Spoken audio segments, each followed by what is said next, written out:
आप देख रहे हैं नेटवर्क 666 सनी के साथ, जिसकी डरावनी हंसी से आज भी रूह कांप जाती है। एक रात मैंने चाचा जी से सुना कि गांव में नदी के पार कुछ रहता है जो अपनी मर्जी से कोई भी रूप ले लेता है और उसके हंसने की आवाज़ बहुत डरावनी होती है जो दूर दूर तक सुनाई देती है। उसका असली रूप जिसने देखा उसमें से कुछ तो मर गए और बचे हुए उसके भयानक रूप के बारे में किसी को नहीं बताते थे। गांव के लोग डर के मारे उसका नाम लेने के बजाय वो ही कहते थे।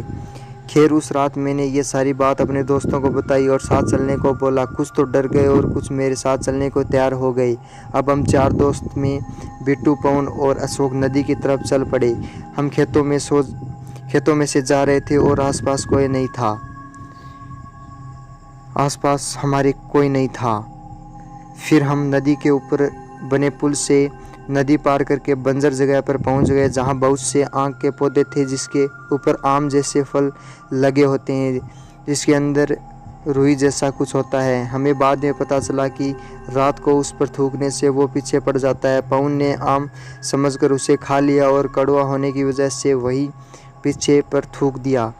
अचानक हमें पीछे से किसी के दौड़ने की आवाज़ आई और वहाँ कोई नहीं था। हम डर कर घर की तरफ भागे और गांव में पहुंचकर अपने घर की तरफ चल दिए। पवन और बिट्टू का घर एक ही रास्ते में था और वो साथ साथ चल रहे थे। तभी पवन के पापा सामने खड़े मिले और बोले कि बेटा, मैं तुम्हारा ही इंतज़ार कर रहा था। और वो तीनों साथ में चल पड़े। बिट्टू के घर के पास पीर बाबा की दरगाह थी। बिट्टू के पापा ने वहाँ पहुँचने से पहले ही पवन से बोला कि बेटा, आज दूसरे रास्ते से चलते हैं। पवन बोला, चलो ना पापा, इसी रास्ते से चलते हैं। बिट्टू को भी घर छोड़ देंगे और दरगाह पे माथा भी टेक लेंगे। पर उसके पापा ने गुस्से में नहीं बोला और दूसरे रास्ते की तरफ चल पड़े। बिट्टू अपने घर की तरफ चल पड़ा और अचानक दरगाह के पास गिर पड़ा। पवन अपने पापा से हाथ छुड़वाकर बिट्टू को उठाकर उसके घर ले गया।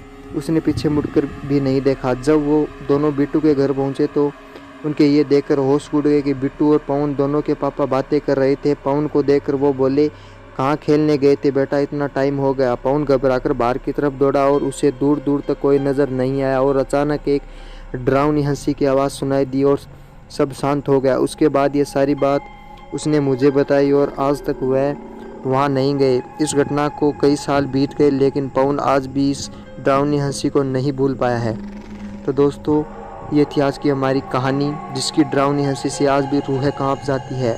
आपको ये वीडियो कैसा लगा? अगर अच्छा लगा है तो लाइक शेयर सब्सक्राइब जरूर करें। सब्सक्राइब करने के बाद बेल आइकन को भी प्रेस कर लें ताकि ऐसे ही कहानी की नोटिफिकेशन सबसे पहले आपको मिल सके। चलिए दोस्तों, मिलते हैं नेक्स्ट वीडियो में। तब तक के लिए बाय, टेक केयर, अपना ख्याल रखें।